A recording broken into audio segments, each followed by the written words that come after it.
Next, the politics of Social Security, separating the rhetoric from the reality. Ray Suarez has that. The checks go out on Wednesdays to more than 52 million Americans. And those Social Security payments and the viability of the program have recently taken center stage in the race for the Republican presidential nomination.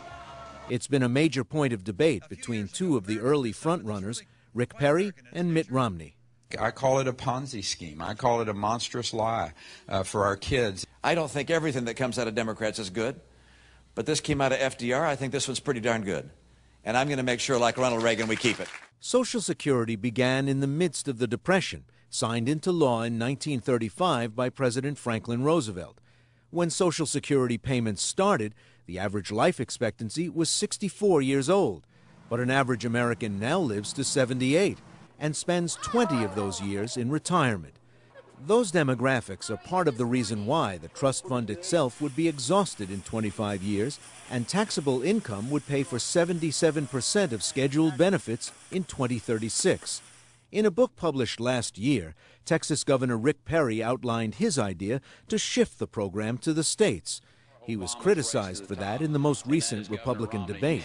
We never said that we were going to move this back to the states. What we said was we ought to have as one of the options the state employees and the state retirees, they being able to go off of the current system onto one that the states would operate themselves. There's a Rick Perry out there that's saying that almost to quote, it says that the federal government shouldn't be in the pension business, that it's unconstitutional, and it should be returned to the states. So you better find that Rick Perry and get him to stop saying that. For his part, former Massachusetts Governor Mitt Romney advocates raising the retirement age and slowing the growth rate of benefits for wealthy retirees.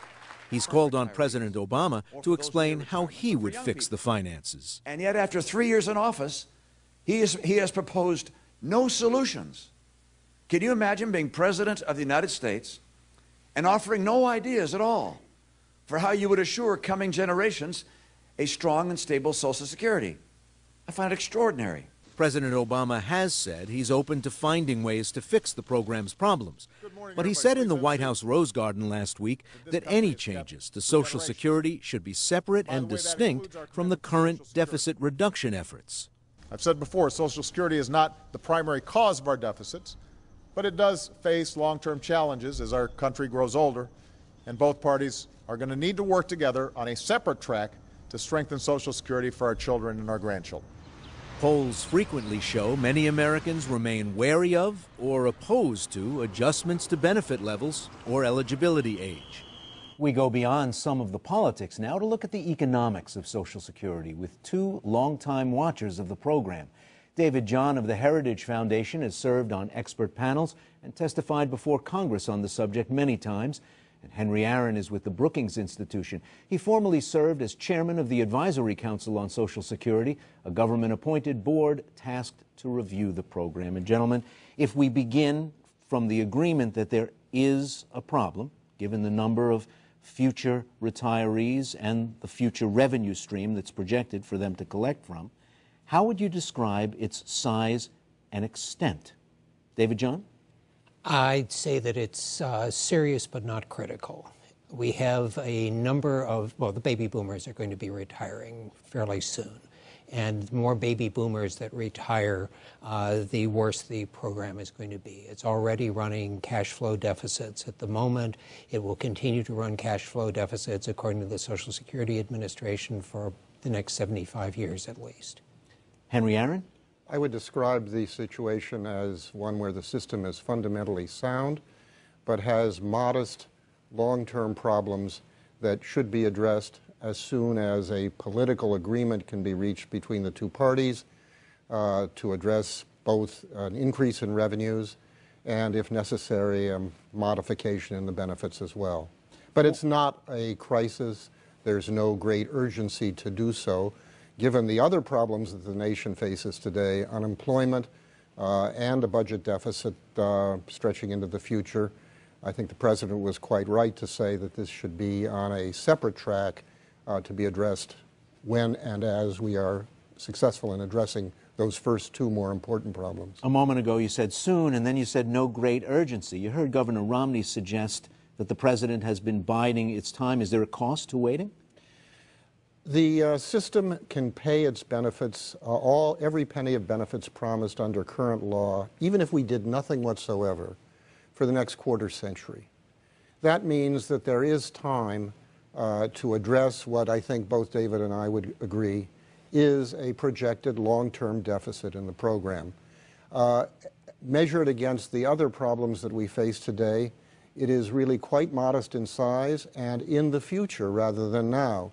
Contrary to what David said, the system is actually running a surplus still, adding to reserves every year, and it's projected to do so for several years into the future through the combination of payroll taxes, income taxes, and interest earnings on its own reserves. David John, your response? The interest earnings comes from general revenue money, as would repaying the trust fund and the like. So the pool of taxpayer collections. Exactly, the money that we would normally use for schools, defense, and other things like that.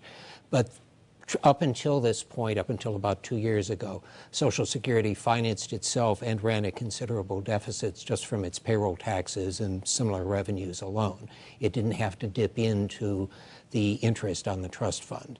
And that's all, as I say, money that we'd normally use for other purposes, and that's only going to grow. Right now it's at $40 billion. In a fairly short period of time, not counting inflation, will be $100 billion. 5 years after that, it's $200 billion. 5 years after that, $300 billion. And then it settles down at $300 to $350 billion. You heard Governor Perry describe the plan as a Ponzi scheme, and he's called it a monstrous lie. Given that it is promising certain things to beneficiaries that it can't satisfy all the way out into the future, does it outwardly resemble one? Is it one? No, it's not a Ponzi scheme. There are certain superficial similarities. As you pointed out, it's paying out current benefits from the revenues of current workers at this point. And a Ponzi scheme pays out the earnings, supposedly investment earnings, to early investors from that comes in later investors. But that's a very superficial. Henry Aaron, what do you think of that description? I agree completely with what David just said. Using the term Ponzi scheme would be about as sensible as if I said, Ray, your father is just like Bernie Madoff. They're both men. You would respond, that's not what's really important. What's important is my father was honest and Madoff is a convicted criminal. In this case, Social Security is an upfront program, carefully analyzed, involving an intergenerational compact between workers who earn rights through their employment to future benefits that future workers will pay taxes to support. This is a long-term contract, and under any long-term commitment of this kind, circumstances are going to change and adjustments are going to have to be made. You heard Governor Romney talk about the possibility of means testing, of phasing in raises in benefits over a slower schedule, raising the retirement age. Would these help secure the program into the future? There's a gap projected for the future between revenues and expenditures. Either you have to raise revenues or you have to cut benefits. The political debate today is about the mix between the two. That's part of the debate in any event. My own view is that the benefits currently are relatively modest in size. They're lower relative to earnings than they have been in the past and are scheduled under current law to go down, and they are very modest compared to the benefits paid in other developed nations. So I think the bulk of the adjustment should occur through increases in revenues, but I want to acknowledge this is a political debate. It's going to require compromise, and I think the most important thing over the long haul, when a good deal can be struck, is to restore balance so that Americans can be confident, as they should be today, that they are going to receive Social Security benefits. David John, quick response, same question? Well, I think that actually what Governor Romney is proposing is actually probably the way to go. The fact is we're living longer than we have in the past. We have a situation where lower income workers get benefits that are too low, and frankly, upper income workers don't really need their benefits, and I don't see a need to necessarily put that in. I'd rather go into a social insurance system that is heavily weighted on the insurance, that we can guarantee that all Americans don't live in poverty in retirement. With us living a lot longer, there's some appeal in the simplicity of just raising the retirement age. Sure. But aren't the lowest paid workers those the most likely to be spent by 65? And Absolutely. Working till 70 is not only a hardship, but in many cases impossible. Absolutely. And what we need to do is to look at the disability system so that workers who cannot physically work longer are taken care of through the disability system until their retirement benefits kick in. Quick to add, Henry Aaron? I think it's important to recognize that the increase in life expectancy that has occurred is overwhelmingly concentrated among high earners. Low and moderate earners have not experienced the increase in life expectancy that is the average for the whole nation. So I think we need to be extremely careful in undertaking measures such as the benefit cuts that are really what an increase in the retirement age represents.